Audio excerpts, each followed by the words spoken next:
باشە بۆ ناوی خوا بێنی لەسەر هەموو کردارێ حتا کە خەوی کە خەبەرتە بێتەوە بۆچی لەبەر سێ هۆکار بۆ ئەوەی خوای پەروەردگار بەرەکەت بخاتە کارەکەت ئەمە سەرەکیترین هۆکاریانە دووەمیان لەبەرەوەی خوای پەروەردگار بتپارێزێ لە هەڵە و کەموکڕی لە کارەکەتە ئەمە هۆکاری دووەمیانە هۆکاری سێمیشیان لە کارەکەتە لەگەڵ تا بێ پشتیوانیت بکە تا سەرکەوتوو لەبەر ئەو سێ هۆکارەیە بائی بسم الله الرحمن الرحیم عولەما پێ فەرمون ئەو سێ ئیشەی هەیە ئیستیعانە تەبەڕک مصاحبە ئەمە لە نەحوای خوێنی بائی بسم الله الرحمن الرحیم و سێ معنای هەیە يعني تو ازانيج معناه كني او هاتوا نا هربا معناه بناوي خوا نا بناوي خوا بوي بركتم دسكه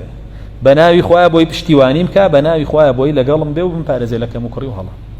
بوي ذكر زور زور قوري پیغمبر صلی الله علیه و فرمید کسی بچه مالکی بلا بسم الله الرحمن الرحیم والسلام بك جنوك كان لن امر شويني ما نو من لما لا يعني شيطان كان واله كدانيشت دیسان وتی بسم الله الرحمن الرحیم شەیطانەکان ئەڵێن خواردنیشمان نییە و با کۆچکەین لەو ماڵە بەڵام ئەگەر بڕواتەوە بسم الله نەکە نانیشی خوارد بسم الله نەکە وڵا شەیطانەکان ئەڵێن ئوتێل بەلاشمان دەستکە با لەگەڵ ماڵ و مناڵ یا بۆ خۆی خزمەتمان کە تر بۆ خۆ تۆ دانیشی شەیطانەکان بەخێوە وەکو چۆن ماڵ و مناڵەکەی خۆ خزمەتەکەیت و بەخێوێکی وێ وریاون ئەوە ذیکرە زۆر زۆر گەورەیە بۆیە فەرمێی ابن جەریر وای فەرموویەتی هەر کارێ بکەی تۆ ناوی ئەوی لەسەرە هێنی